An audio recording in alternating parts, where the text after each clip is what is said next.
भक्तों, तुलसी को जल देते समय बोलने चाहिए। यह 3 शब्द सभी मनोकामनाएं पूर्ण हो जाती हैं।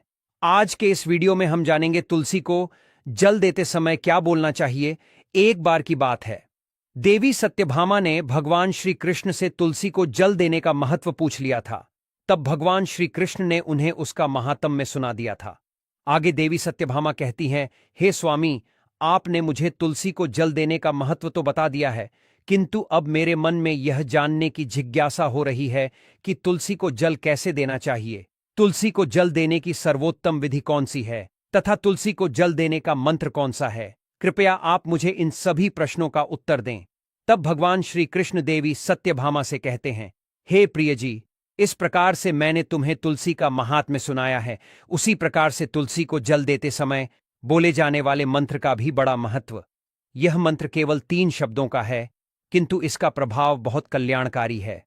जो भी मनुष्य नित्य तुलसी को जल देते समय अपने मुख से केवल यह 3 शब्द बोल देता है, तो साक्षात लक्ष्मी उसके घर में प्रवेश करती है, उसकी दरिद्रता समाप्त हो जाती है। लेकिन दोस्तों, अगर आप भी चाहते हैं कि आपके ऊपर और आपके पूरे परिवार के ऊपर माता लक्ष्मी का आशीर्वाद सदैव बना रहे, तो इस वीडियो को एक लाइक करें और आपके अपने चैनल अद्भुत वास्तु ज्ञान को सब्सक्राइब करें और कमेंट बॉक्स में जय माता लक्ष्मी लिखना ना भूलें। मैं आपको तुलसी मंत्र का महात्म्य सुनाने से पहले इसकी एक कथा सुनाता हूं, जिसे सुनने मात्र से ही मनुष्य के सारे पाप नष्ट हो जाते हैं और 100 वर्षों तक तुलसी को जल चढ़ाने के बराबर पुण्य मिलता है।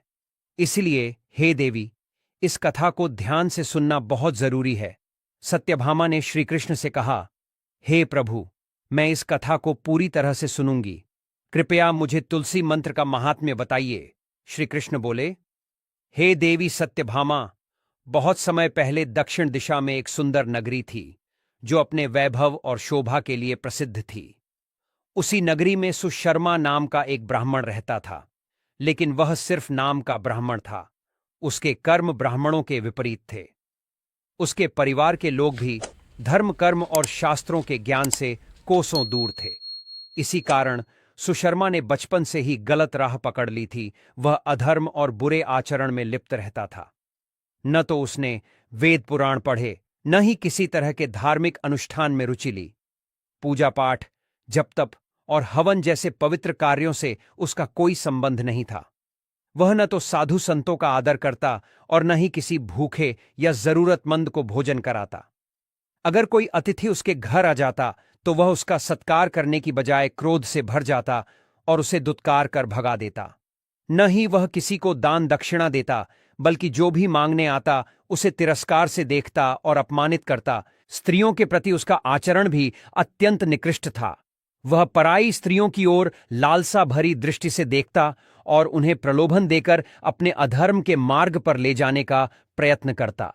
सुशर्मा का दिन खेतों में काम करने और पत्ते बेचने में व्यतीत होता, परंतु रात्रि का समय उसके लिए वेश्याओं और मदिरा सेवन में डूब जाने का समय था। वह अपनी मेहनत की कमाई व्यर्थ के भोग विलास में उड़ा देता और प्रातः होते ही नशे में धुत होकर घर लौटता। उसकी मदिरा पीने की आदत इतनी बढ़ चुकी थी कि वह अपने धर्मकुल और समाज की मर्यादा को पूरी तरह भुला चुका था। मांसाहारी का उसे इतना चाव था कि वह न केवल स्वयं खाता बल्कि दूसरों को भी इसके लिए प्रेरित करता। सुशर्मा के दिन का आरंभ आलस्य और स्वार्थ से होता। वह सूर्योदय के समय सोख उठता, बिना स्नान ध्यान के अपने खेत में चला जाता और वहां जैसे तैसे काम करता। वह भगवान की आराधना करना तो दूर, उनका नाम तक नहीं लेता था। वह अपनी झोपड़ी में गंदगी और अराजकता के बीच रहता, जहां किसी प्रकार का पवित्र वातावरण नहीं था। अपनी दैनिक कमाई लेकर नगर की वेश्याओं के पास जाता और वहां अपने धन को अधर्म के मार्ग में व्यय करता। मदिरा का सेवन करने के बाद वह और अधिक दुष्कर्म करता और पूरी रात वासना में डूबा रहता।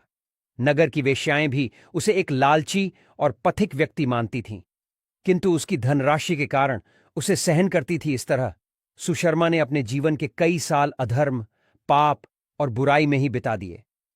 वह हर दिन किसी न किसी गलत काम में लगा रहता था।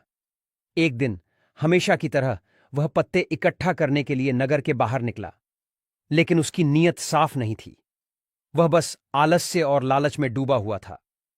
इसी लालच में वह एक पवित्र वाटिका में जा पहुंचा, जहां जाने की उसे अनुमति नहीं थी। यह वाटिका बहुत ही सुंदर थी। चारों ओर हरे भरे पेड़ पौधे लगे थे, तरह तरह के फूल खिले हुए थे, और हवा में एक अलग सी शांति और पवित्रता महसूस हो रही थी। लेकिन सुशर्मा को इन चीजों से कोई फर्क नहीं पड़ता था। उसे न तो प्रकृति की सुंदरता से कोई लगाव था, न ही पवित्रता का कोई एहसास। उसका ध्यान सिर्फ उन पत्तों पर था जिन्हें तोड़कर वह बाजार में बेच सकता था और कुछ पैसे कमा सकता था। अपनी लकड़ी की टोकरी उठाकर वह वाटिका के बीचों बीच पहुंच गया और पेड़ों से पत्ते तोड़ने लगा। वह धड़ाधड़ पत्ते इकट्ठा कर ही रहा था कि अचानक कुछ ऐसा हुआ जिसने उसके प्राण संकट में डाल दिए। जैसे ही उसने एक बड़े पेड़ के नीचे झुककर पत्ते उठाने की कोशिश की, उसकी नजर अपने पैरों के पास गई और वह डर के मारे कांप उठा।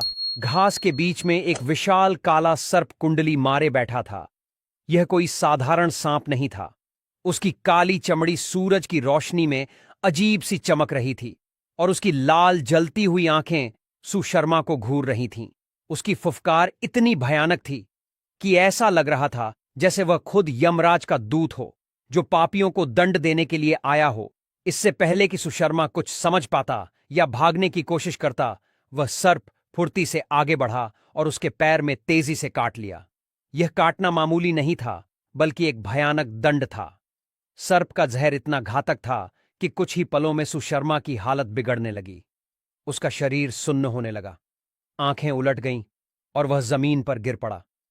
वह दर्द से तड़पते हुए चिल्लाना चाहता था, मदद के लिए पुकारना चाहता था, लेकिन उसके गले से कोई आवाज ही नहीं निकल रही थी। उसकी सांसें धीरे धीरे मंद पड़ने लगीं और उसका शरीर ठंडा होने लगा। पलक झपकते ही वह मृत्यु के करीब पहुंच गया और कुछ ही देर में उसकी मृत्यु हो गई। शुष्क के मृत शरीर के पास सर्प ने एक बार और फुफकार मारी, मानो यह संकेत दे रहा हो कि पापियों का अंत निश्चित है। सर्प धीरे धीरे घास के बीच विलीन हो गया और वहां एक अजीब सा सन्नाटा छा गया। कुछ ही क्षण बाद आकाश में एक अद्भुत और भयावह घटना घटी। दो विशाल विकराल यमदूत प्रकट हुए। उनके शरीर काले बादलों जैसे थे और उनकी आंखें अंगारे की तरह जल रही थीं। उनके हाथों में लोहे की मोटी जंजीरें थीं जो भयावह आवाज कर रही थीं। यमदूतों ने सुषमा की आत्मा को उसके निर्जीव शरीर से खींचा और जंजीरों से जकड़ दिया। जैसे ही सुशर्मा को होश आया कि उसे कहां ले जाया जा रहा है, वह डर और घबराहट से चिल्लाने लगा, हे यमदूतों, मुझे छोड़ दो, मुझ पर दया करो, मेरे पापों को क्षमा कर दो, मुझे दूसरा अवसर दो। इस प्रकार से वह विलाप करने लगा। यमदूतों में से एक ने ढाका लगाते हुए कहा, हे अधर्मी ब्राह्मण, अब तुझे प्रायश्चित करने का कोई अवसर नहीं मिलेगा। तूने जीवन भर पाप किए, धर्म का अपमान किया और अब अपने कर्मों का फल भोगने के लिए तैयार हो जाए। सर्प, तुझे उसी पाप के लिए दंड देने भेजा गया था। दूसरा यमदूत, जो और भी क्रोधित प्रतीत हो रहा था, बोला, तूने ब्राह्मण कुल का नाम कलंकित किया। तूने न धर्म का पालन किया, न भगवान का नाम लिया। तेरे जैसे पापियों के लिए यमराज ने घोर नरक तैयार किया है। अब तुझे वहीं ले जाया जाएगा जहां तू अनंत काल तक यातनाएं भोंगे। सुशर्मा उनकी बातों को सुनकर और जोर जोर से चिल्लाने लगा, मुझे छोड़ दो, मुझे एक बार और जीने का अवसर दो, मैं अब से धर्म के मार्ग पर चलूंगा। परंतु यमदूतों ने उसकी एक भी बात नहीं सुनी। उन्होंने सुष की आत्मा को अपनी जंजीरों में कसकर बांध लिया और उसे घसीटते हुए यमलोक की ओर ले जाने लगे। जब यम के दूत उस पापी ब्राह्मण सुशर्मा को लेकर यमलोक पहुंचे, यमलोक का दृश्य अत्यंत भयावह था। चारों ओर अंधकार, चीखें और यातनाओं का माहौल था। सुशर्मा की आत्मा को जंजीरों में जकड़कर यमदूत यमराज के दरबार में लाए। यमराज का विशाल दरबार गरिमा और न्याय का प्रतीक था। उनके सिंहासन के चारों ओर अग्नि की लपटें उठ रही थीं और उनके हाथ में धर्मदंड था, जो उनके न्याय का प्रतीक था। यमराज के पास चित्रगुप्त बैठे थे, जिनके सामने एक विशाल पुस्तक खुली हुई थी। यह पुस्तक वह थी जिसमें प्रत्येक जीव के जन्म से लेकर मृत्यु तक के का लेखा जोखा लिखा जाता था। जैसे ही यमदूतों ने सुशर्मा को उनके सामने लाकर खड़ा किया, चित्रगुप्त ने अपनी पुस्तक की ओर देखा। चित्रगुप्त बोले, हे धर्मराज, यह ब्राह्मण मात्र नाम का ब्राह्मण है। इसने बचपन से लेकर मृत्यु तक कोई भी पुण्य कार्य नहीं किया। इसके जीवन में केवल पाप और अधर्म का समावेश रहा।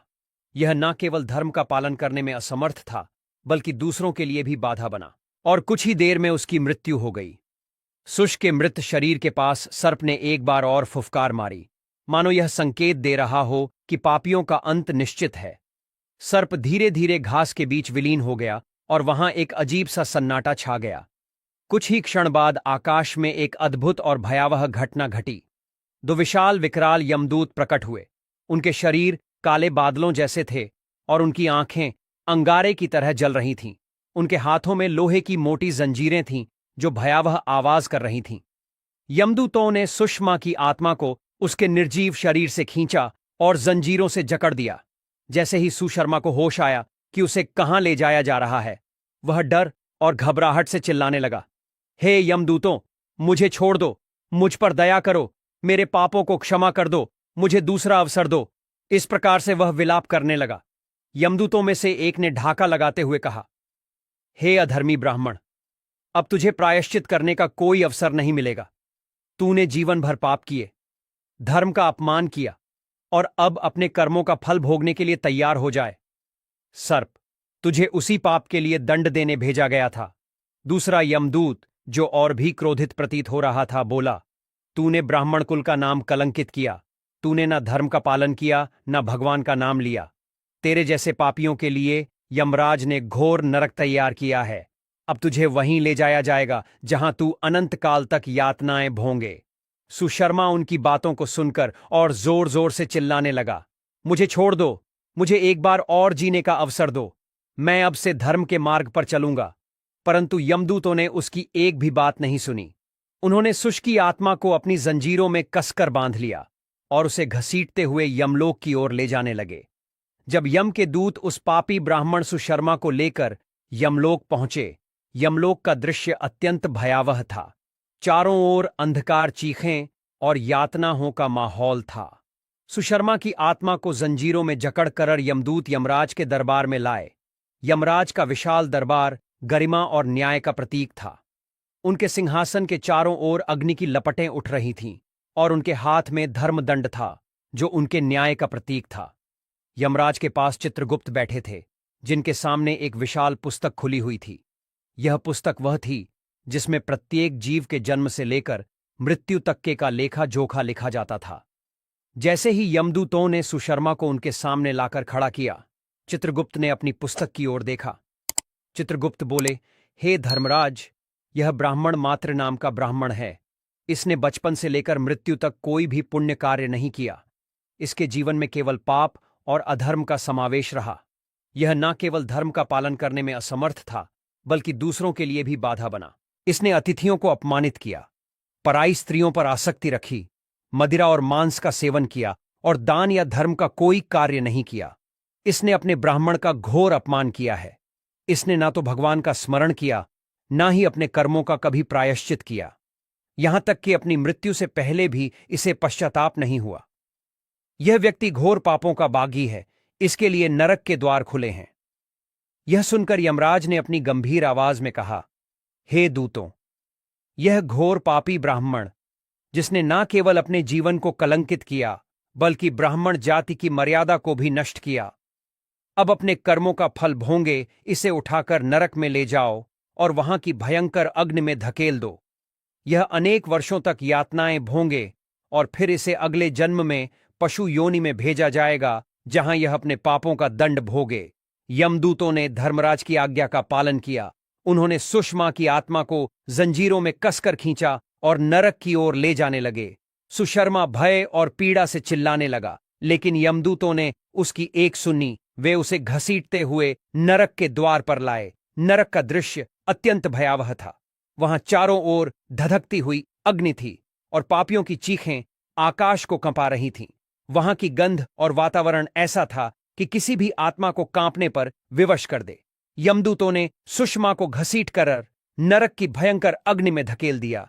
जैसे ही सुशर्मा की आत्मा अग्नि में गिरी, वह भयानक पीड़ा से चिल्लाने लगी। नरक के दंड अत्यंत कठोर थे। उसे जलती हुई लोहे की जंजीरों से जकड़ लिया गया और बार बार भयंकर आग में झोंका जाने लगा। वहां के दंडाधिकारी उसके पापों के अनुसार उसे तरह तरह की यातनाएं देने लगे। कभी उसे तीखे कांटों पर चलाया जाता तो कभी उबलते हुए तेल की कड़ाही में डाल दिया जाता। वह हर क्षण असहनीय पीड़ा से गुजर रहा था। वर्षों तक उसकी आत्मा नरक में इन भयावह यातनाओं को सहती रही। वहां उसे उसके हर पाप का दंड मिला। उसने हर पल अपनी गलतियों पर पछताया, लेकिन अब पश्चाताप का कोई फायदा नहीं था। जब उसके सभी पापों का प्रायश्चित पूरा हो गया तो उसे अगले जन्म के लिए तैयार किया गया। यमराज ने चित्रगुप्त को आदेश दिया, इस पापी को पशु योनि में भेजा जाए। इसे एक बैल के रूप में जन्म मिलेगा, जहां यह अपने कर्मों का फल भोगेगा। इसका जीवन दुख और पीड़ा से भरा होगा। यह कठोर श्रम करेगा, लेकिन इसके हिस्से में सुख बहुत कम आएगा। अपने अगले जन्म में भी यह अपने पापों का प्रायश्चित करता रहेगा। इस तरह नरक की यातनाएं भोगने के बाद सुशर्मा की आत्मा को बैल के शरीर में पुनर्जन्म के लिए भेज दिया गया। लेकिन इस जन्म में भी उसके कष्ट कम नहीं हुए। वह बैल के रूप में जन्म लेकर दिन रात भारी बोझ उठाने में लगा रहा। उसका मालिक उसे सुबह से रात तक कठोर श्रम करवाता, लेकिन खाने के लिए उसे बहुत ही कम भोजन मिलता। हर दिन वह अपनी किस्मत पर रोता, लेकिन अब कोई रास्ता नहीं था। पिछले जन्म के पापों का फल उसे भोगना ही था। उसका पूरा जीवन दुख, कष्ट और कठिनाइयों से भरा रहा। समय के साथ उस बैल की शक्ति क्षीण होने लगी। जब वह पहले मालिक के लिए उपयोगी नहीं रहा तो उसने उसे एक लंगड़े आदमी को बेच दिया। लंगड़ा आदमी भी कम निर्दय नहीं था। उसने उस दुर्बल बैल को अपने बोझ उठाने के लिए उपयोग करना शुरू कर दिया। वह उसकी पीठ पर बैठकर इधर उधर घूमा करता और बैल को उबड़ खाबड़ रास्तों पर चलने को मजबूर करता। वह बैल जिसने पिछले मालिक के अत्याचार सहे थे, अब इस नए मालिक के अधीन और भी अधिक कष्ट भोगने लगा। 8 वर्षों तक उस बैल ने बिना शिकायत अपने लंगड़े मालिक का बोझ ढोया, चाहे वह कितनी ही थका हुआ क्यों ना हो। फिर एक दिन लंगड़ा आदमी बैल की पीठ पर बैठकर एक ऊंचे पर्वत पर चढ़ने का प्रयास करने लगा। यह पर्वत सीधा और कठिन रास्तों से भरा था। बैल की कमजोर टांगें और दुर्बल शरीर इस काम के लिए उपयुक्त नहीं थे, लेकिन उसे अपने स्वामी की आज्ञा माननी पड़ी। जैसे जैसे वह चढ़ाई करता गया, उसकी सांसें तेज होने लगीं। उसकी आंखों के सामने अंधेरा छाने लगा और उसके पैर लड़खड़ा लगे। बहुत देर तक चढ़ने के बाद जब बैल की सारी शक्ति समाप्त हो गई तो वह अचानक जोर से मूर्छित होकर जमीन पर गिर पड़ा। उसकी सांसें धीमी पड़ने लगीं और वह अपनी अंतिम घड़ियां गिनने लगा। इस दृश्य को देखकर वहां खड़े कुछ लोग पास आ गए। वे बैल की दुर्दशा देखकर द्रवित हो गए। उनमें से कुछ ने बैल के मुख में पानी डालने का प्रयास किया ताकि वह थोड़ा राहत महसूस कर सके। उन्हीं लोगों के बीच एक पुण्यात्मा व्यक्ति खड़ा था। उसने बैल की पीड़ा को देखकर सोचा कि इसका जीवन अत्यंत कष्टकारी रहा है और इसे मुक्ति पाने का कोई अवसर नहीं मिला। उसने बैल के कल्याण के लिए अपने अर्जित पुण्य को उस बैल को समर्पित कर दिया। उसके इस कार्य को देखकर अन्य लोग भी प्रेरित हुए। वे अपने अपने पुण्य को याद करने लगे और उसमें से कुछ अंश उस बैल के कल्याण के लिए समर्पित करने लगे। उस भीड़ में एक स्त्री भी खड़ी थी जिसका नाम चंद्रलेखा था। चंद्रलेखा एक वेश्या थी, लेकिन उसके हृदय में दया और करुणा का भाव था। जब उसने देखा कि सभी लोग अपने पुण्य इस निरीह प्राणी को दे रहे हैं, तो उसने भी अपने जीवन के पुण्य को उस बैल के लिए समर्पित करने का निश्चय किया। चंद्रलेखा ने हाथ जोड़कर कहा, हे भगवान, मैंने अपने जीवन में अनगिनत पाप किए होंगे, लेकिन मेरे द्वारा किया गया जो भी थोड़ा सा पुण्य है वह मैं इस बैल को अर्पित करती हूं। कृपा कर इसे इस कष्टप्रद जीवन से मुक्ति प्रदान करें। फिर सभी लोग वहां से चले गए। जब उस बैल की अंतिम सांसें थम गईं तो वहां एक अद्भुत दृश्य प्रकट हुआ। अचानक यमलोक के दूत वहां प्रकट हुए। उनके विशाल काले शरीर, जलती हुई लाल आंखें और उनके हाथ में चमचमाती हुई जंजीरें थीं। उन्होंने बैल के निर्जीव शरीर से उस ब्राह्मण की आत्मा को बाहर निकाला। आत्मा अब अपने पिछले कर्मों के बंधन में जकड़ी हुई थी और भयभीत होकर यमदूतों के सामने कांप रही थी। यमदूतों ने आत्मा को जंजीरों में बांधा और उसे खींचते हुए यमलोक की ओर ले जाने लगे। यमदूतों ने उस आत्मा को यमराज के सामने खड़ा कर दिया। चित्रगुप्त ने अपनी पुस्तक से उस ब्राह्मण की समस्त जन्मों की सूची देखनी शुरू की। वे उसकी पापम जीवन गाथा पढ़ने लगे। चित्रगुप्त ने गंभीर स्वर में कहा, हे धर्मराज, इस ब्राह्मण ने अपने पिछले कई जन्मों में केवल पाप ही किए। उसने अधर्म, चोरी, पराई, स्त्रियों के साथ दुर्व्यवहार, मदिरापान और मांसाहारी जैसे अनेकों घोर पाप किए। लेकिन जैसे ही चित्रगुप्त ने आगे का लेखा देखा, वे चौंक गए। उनका मुख आश्चर्य से भर गया। उन्होंने यमराज से कहा, हे धर्मराज, यहां कुछ अद्भुत हुआ है। इस ब्राह्मण को उसके बैल जीवन में वहां उपस्थित पुण्य आत्माओं और एक वेश्या चंद्रलेखा के द्वारा दिए गए पुण्य ने इसका समस्त पाप नष्ट कर दिया है। उस वेश्या का पुण्य इतना पड़ा था कि इसके सभी जन्मों के पाप धूल के समान समाप्त हो गए हैं। यह सुनकर यमराज ने गंभीरता से कहा, चित्रगुप्त, यदि ऐसा है तो हमें इस आत्मा के प्रति न्याय करना होगा।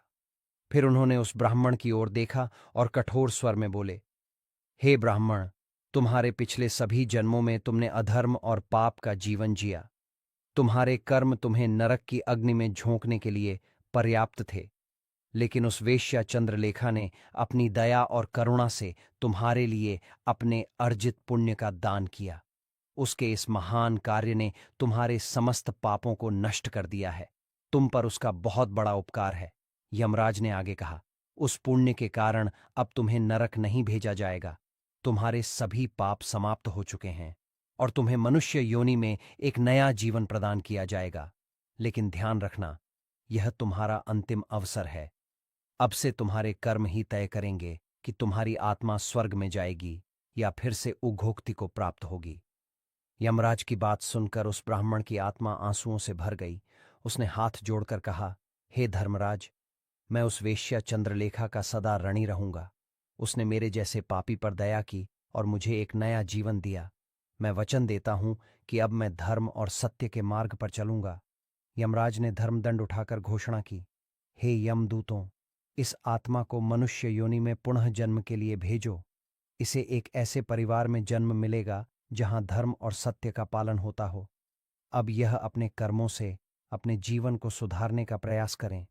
इस बार वह पृथ्वी पर आकर एक उत्तम ब्राह्मण कुल में जन्म लेता है। उस महापुण्य के प्रभाव से उसे इस नए जन्म में अपने पूर्व जन्म की बातें याद आने लगती हैं। जब वह ब्राह्मण बड़ा हुआ तो उसे अपने पिछले जन्म की याद आने लगी। उसे याद आया कि जब वह बैल था तो एक वेश्या ने उसे अपना पुण्य दे दिया था। यही कारण था कि वह इस जन्म में मनुष्य के रूप में पैदा हुआ। यह बात सोचकर उसके मन में उस वेश्या के बारे में जानने की जिज्ञासा जागी। वह यह भी समझना चाहता था कि आखिर वह कौन सा महान पुण्य था जिसके प्रभाव से उसके सारे पाप नष्ट हो गए। इस जिज्ञासा को शांत करने के लिए उसने उस वेश्या का पता लगाना शुरू किया। खोजते खोजते वह उस नगर में पहुंच गया जहां वह वेश्या रहती थी। अब वह वेश्या बूढ़ी हो चुकी थी, लेकिन जैसे ही ब्राह्मण ने उसे देखा, वह तुरंत उसके पास गया और श्रद्धा से बार बार प्रणाम करने लगा। उसने भावुक होकर वेश्या का धन्यवाद किया। यह देखकर वेश्या हैरान रह गई। उसने आश्चर्य से पूछा, ब्राह्मण देव, आप कौन हैं और मुझे धन्यवाद क्यों दे रहे हैं? मैंने ऐसा कौन सा काम किया है जिसके लिए आप मुझे प्रणाम कर रहे हैं? तब ब्राह्मण ने विनम्रता से उत्तर दिया, हे माता, मैं वही बैल हूं जिसे तुमने अपना पुण्य दे दिया था। अपने पाप कर्मों के कारण मुझे पिछले जन्म में बैल बनना पड़ा था। जब मैं उस पर्वत पर मरने के कगार पर था, तब तुमने मुझे अपना पुण्य दिया था। तुम्हारे उसी पुण्य के प्रभाव से ही मुझे दोबारा मनुष्य जन्म प्राप्त हुआ है। इतना ही नहीं, तुम्हारे पुण्य के कारण ही मुझे अपने पूर्व जन्म की सारी बातें याद हैं। लेकिन हे माता, मैं यहां एक और बात जानने के लिए आया हूं।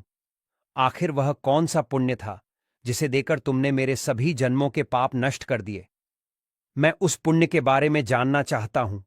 यह सुनकर वेश्या कुछ देर सोच में पड़ गई, फिर बोली, हे ब्राह्मण श्रेष्ठ, मैंने अपने जीवन में कभी कोई बड़ा पुण्य नहीं किया। मैं तो सदा पाप के रास्ते पर ही चली हूं। लेकिन हां, मेरे घर में एक तोता था जो हमेशा पिंजरे में बैठा कुछ बोलता रहता था, जिसे सुनकर मेरा अंतकरण पवित्र हो गया है।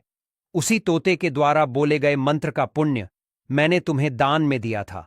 वह वेश्या और वह ब्राह्मण उस तोते के पास जाते हैं और उसे पूछने लगते हैं, हे शुक, तुम कौन सा मंत्र बोलते रहते हो जिससे हमारे जीवन का उद्धार हुआ है? यह मंत्र तुम्हें किसने सिखाया और इस मंत्र का क्या अर्थ होता है? तब उस तोते ने अपने पूर्व जन्म का वृतांत सुनाना आरंभ किया। वह तोता कहने लगा, हे ब्राह्मण श्रेष्ठ, पिछले जन्म में मैं एक ब्राह्मण था। मैं अपने ज्ञान के अहंकार में अंधा हो चुका था। मैंने कभी गुरुजनों का आदर नहीं किया, सदैव ही उनका अपमान किया। मुझे अपने ज्ञान पर इतना अधिक घमंड हो गया था कि जिस कारण से मेरे क्रोध बहुत अधिक बढ़ गए और मैं सभी से द्वेष करने लगा। मनुष्यों को तुच्छ समझने लगा, विद्वानों का भरी सभा में अपमान करने लगा। फिर कालांतर में मेरी मृत्यु हो गई और मुझे यमलोक ले जाया गया। पूज्य जनों और गुरुजनों का अपमान करने के कारण मुझे तोते के कुल में डाल दिया गया और मेरा जन्म एक तोते के रूप में हो गया। मेरे पाप कर्मों के कारण छोटी अवस्था में ही मेरा अपने माता पिता से वियोग हो गया। फिर मैं पेड़ की डाल पर बैठकर रो रहा था तो उसी स्थान से कुछ मुनि जा रहे थे। उन्होंने मेरी दयनीय पुकार सुनी और मुझे लेकर अपने आश्रम में चले गए। वहां उस आश्रम पर उन्होंने मुझे एक सुंदर पिंजरे में रखा और मेरा अच्छी तरह से ख्याल रखा। वे मुझे नित्य भोजन दिया करते थे और पढ़ाते थे। उस स्थान पर वे अर्षि मुनि, उनकी स्त्रियों और बालक सभी नित्य तुलसी के पौधे को जल देते थे और उसके सामने एक मंत्र का जाप करते थे। उन्हीं के मुख बार बार उस मंत्र को सुनकर मैंने उसे रट लिया और तभी से मैं उस मंत्र को जान गया हूं और वही मंत्र में दिन रात बोलता हूं। उस मंत्र के प्रभाव से मेरी कभी मृत्यु नहीं हुई और मेरी आयु 100 वर्ष की हो गई और मैं इतने वर्षों तक जीवित रहा। इसी बीच एक रात को एक चोर उस स्थान पर आ गया और उसने मुझे वहां से चुरा लिया और फिर इस वेश्या ने मुझे उस चोर से खरीद लिया। इस वेश्या के घर पर आने के बाद भी मैं उस मंत्र को बोलता रहता था, जिसे सुनकर इस वेश्या का मन भी पवित्र हो गया। इसने वेश्या का काम छोड़कर भगवान विष्णु की भक्ति करने लगी। उसी मंत्र के प्रभाव से मेरे पूर्व जन्मों के सभी पाप नष्ट हो गए और उसी मंत्र के प्रभाव से इस वेश्या का भी अंतकरण पवित्र हो गया। हे ब्राह्मण देवता, उसी मंत्र के पुण्य से आप भी पाप मुक्त हो गए हैं। इस प्रकार से तोते ने उस ब्राह्मण को और उस वेश्या को सारा वृतांत सुना दिया, जिसे सुनकर वह ब्राह्मण और वेश्या दोनों ही अत्यंत प्रसन्न हुए और फिर वे दोनों ही नित्य तुलसी को जल देकर उस मंत्र का जाप करने लगे। फिर वह तोता, वेश्या और वह ब्राह्मण तीनों उस मंत्र के प्रभाव से दिव्य विमानों में बैठकर विष्णु लोक को चले गए। श्री कृष्ण कहते हैं, हे देवी सत्यभामा, देखा आपने, केवल तुलसी के इस मंत्र के प्रभाव से उस तोते के, उस वेश्या के और उस ब्राह्मण के सभी पाप नष्ट हो गए हैं। इसीलिए प्रत्येक मनुष्य को रोज तुलसी को जल देते समय इस एक मंत्र का उच्चारण अवश्य करना चाहिए। हे देवी, वह मंत्र इस प्रकार है, इसे तुम ध्यान से सुनो। ओम वृंदावन स्व ओम वृंदा ने स्वभ। श्री कृष्ण कहते हैं कि जो भी स्त्री नित्य तुलसी के समक्ष इस मंत्र का उच्चारण करेगी वह सौभाग्यशाली बनेगी। जो भी पुरुष तुलसी के सामने इस मंत्र का उच्चारण करेगा उसे अक्षय धन की प्राप्ति होगी। घर के सामने नित्य तुलसी की पूजा की जाएगी, उस घर में साक्षात लक्ष्मी का वास होगा। तुलसी का यह मंत्र राजकल्पतरु है, यह समस्त फलों को प्रदान करने वाला है। अतः जो भी तुलसी के सामने इस मंत्र का उच्चारण करेगा उसे संपूर्ण सिद्धियां प्राप्त होंगी। स्त्रियों को सदैव ही स्नान करके अपने बाल बांधकर मांग में सिंदूर भरकर नित्य तुलसी को जल देना चाहिए और इस मंत्र का उच्चारण करना चाहिए। रोज तुलसी के पौधे की परिक्रमा करनी चाहिए, इससे सभी दोष नष्ट हो जाते हैं। नित्य शाम के समय तुलसी के पास दीपक जलाना चाहिए और तुलसी के पास बैठकर भगवान विष्णु की आराधना करनी चाहिए।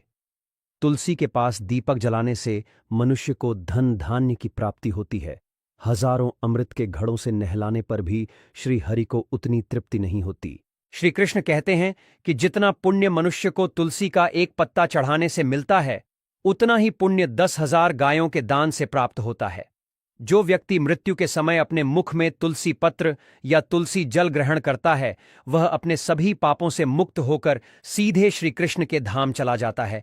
लेकिन तुलसी पत्र तोड़ने के भी कुछ नियम होते हैं। पूर्णिमा, अमावस्या, द्वादशी और सूर्य संक्रांति के दिन, साथ ही मध्याह्न, रात्रि और अशौच अशुद्धता के समय अगर कोई व्यक्ति तेल लगाकर बिना स्नान किए, बिना हाथ पैर धोए या रात के पहने हुए कपड़ों में तुलसी पत्र तोड़ता है तो यह एक बहुत बड़ा पाप माना जाता है। श्राद्ध, व्रत, दान, प्रतिष्ठा और देव पूजा के लिए तोड़े गए तुलसी पत्र अगर बासी भी हो जाएं, तो भी वे 3 रात्रि तक पवित्र माने जाते हैं। तुलसी का पत्ता कभी अकेले नहीं तोड़ना चाहिए, बल्कि पत्तियों के साथ उसकी शाखा का अग्रभाग ऊपरी हिस्सा तोड़ना चाहिए। ऐसा करने से पूजा का फल लाख गुना बढ़ जाता है। इसके अलावा तुलसी के पत्ते कभी नाखून से नहीं तोड़ने चाहिए, क्योंकि यह अशुभ माना जाता है और इससे पाप लगता है। रात्रि के समय तुलसी के पौधे को न तो छूना चाहिए और न ही उसके पत्ते तोड़ने चाहिए, क्योंकि इस समय तुलसी निद्रा अवस्था में होती है। ऐसे में पत्ते तोड़ने से पुण्य के बजाय पाप लगता है। गुरुवार के दिन तुलसी के पौधे में थोड़ा सा कच्चा दूध चढ़ाना बहुत शुभ माना जाता है। दूध अर्पित करते समय एयूएम नमो भगवते वासुदेवाय मंत्र का जाप अवश्य करना चाहिए। इससे भगवान विष्णु की विशेष कृपा प्राप्त होती है। तुलसी के पौधे के पास शालिग्राम रखना बहुत शुभ माना जाता है। पूजा के समय शालिग्राम पर तिल चढ़ाना चाहिए, जिससे भगवान विष्णु की कृपा प्राप्त होती है। तुलसी और शालिग्राम की पूजा करते समय दूध में भीगी हुई हल्दी का तिलक अवश्य करें। यह पूजा को और अधिक फलदायी बनाता है। शालिग्राम पर तुलसी पत्र रखकर चंदन अर्पित करना भी बहुत महत्वपूर्ण है। इससे भगवान विष्णु अत्यंत प्रसन्न होते हैं और भक्तों को विशेष आशीर्वाद प्रदान करते हैं। लेकिन यदि कोई महिला मासिक धर्म में हो तो उसे तुलसी की पूजा नहीं करनी चाहिए। इस दौरान तुलसी के पौधे को छूना भी वर्जित माना गया है। ऐसा करने से पाप लगता है और स्त्री के जीवन में कठिनाइयां बढ़ सकती हैं। इसलिए इन नियमों का पालन करना आवश्यक है।